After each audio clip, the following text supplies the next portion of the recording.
और खबर दिल्ली से है, जहां पुरानी पेंशन योजना को बहाल करने की मांग को लेकर केंद्र और राज्य सरकार के हजारों कर्मचारी यहां रामलीला मैदान में इकट्ठा हुए। कई विपक्षी दलों ने प्रदर्शनकारियों के प्रति अपना समर्थन जताया। रैली में आम आदमी पार्टी के राज्यसभा सांसद संजय सिंह, हरियाणा के पूर्व मुख्यमंत्री और कांग्रेस नेता भूपेंद्र सिंह हुड्डा, इसके अलावा किसान नेता राकेश टिकैत भी इसमें शामिल हुए।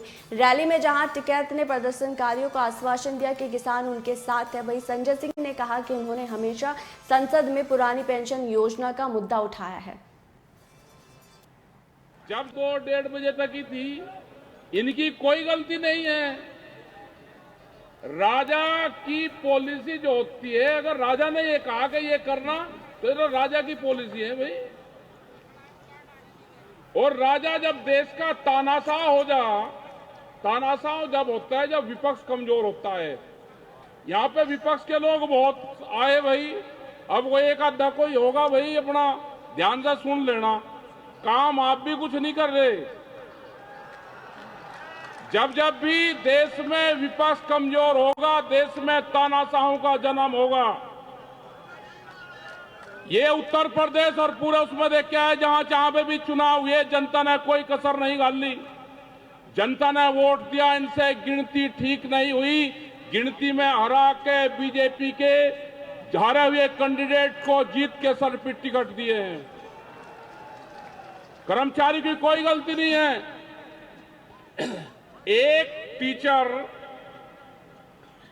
25 वोट और 5 टीचर भाई 500 वोट। और जो मास्टर है ना, टीचर और मास्टर में भी अंतर है। टीचर और मास्टर में भी अंतर है। जो मास्टर होते थे ना, वे पूरा काम कर देते थे, पूरा अंदर ही अंदर। अपना ध्यान रखो, ये पेंशन तो बहाल होगी, बहुत स्टेट में बहाल हुई है, लेकिन ये इलेक्शन के टाइम पर करेंगे। इलेक्शन आ रहा है, हम तो अब भी कह रहे हैं इलेक्शन के टाइम आ रहा है, इलेक्शन के टाइम पर कर दो।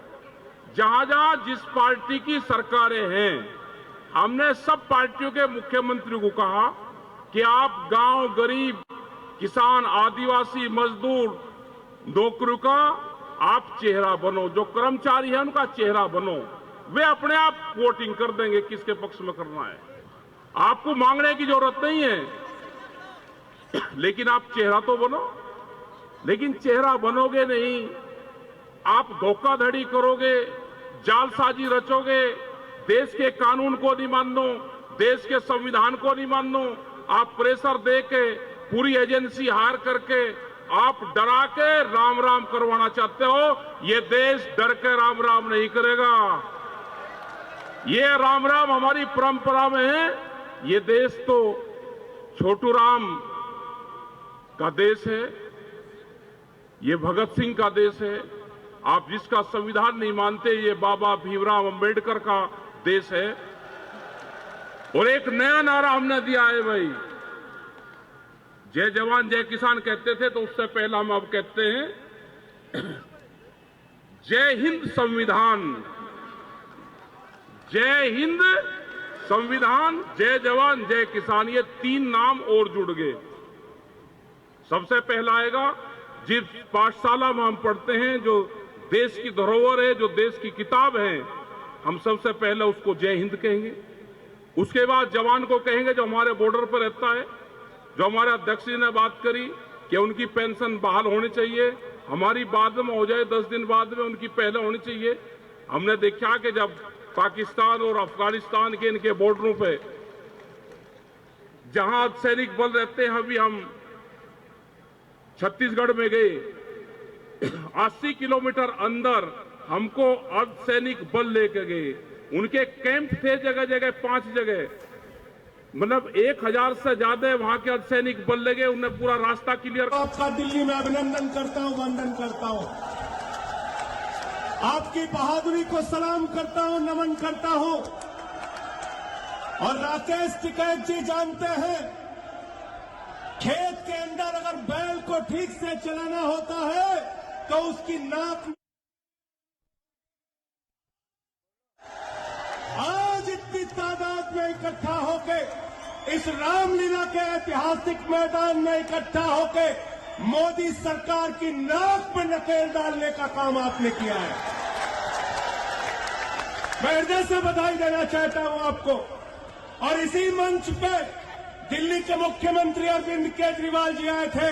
उन्होंने कहा था जहां हमारा शासन वहां पुरानी पेंशन, और दिल्ली की विधानसभा में ओल्ड पेंशन की स्कीम बहाली की गई, और पंजाब के अंदर वहां की कैबिनेट ने ओल्ड पेंशन स्कीम को मंजूरी दी। अरविंद केजरीवाल ने जो वादा आपसे किया है उसको पूरा करेंगे। हमने कहा है ओल्ड पेंशन स्कीम लागू होगी तो लागू होगी। केजरीवाल गारंटी देते हैं, झूठा वादा नहीं करते। और इसलिए साथियों और दोस्तों, मैं आपसे कहना चाहता हूं, मैंने तो देश की संसद में कहा, देश की पार्लियामेंट में कहा, 40 साल कोई कर्मचारी अगर नौकरी करता है, 40 साल अगर कोई कर्मचारी नौकरी करता है उसको पेंशन नहीं मिलती। 40 साल कोई कर्मचारी नौकरी करता है उसको पेंशन नहीं मिलती। 40 दिन कोई विधायक रह जाता है, कोई सांसद रह जाता है, पूरी जिंदगी उसको पेंशन मिलती है। 40 साल कर्मचारी रहने वाले को पेंशन नहीं मिलती। इसलिए आपसे कहना चाहता हूं, आपके बीच में भरोसा दिलाने के आया हूं। देश की संसद में जब भी आपकी आवाज उठाने का मौका आया, मैंने पूरी मजबूती से आपकी आवाज उठाई है। अभी तो मुझे सस्पेंड करके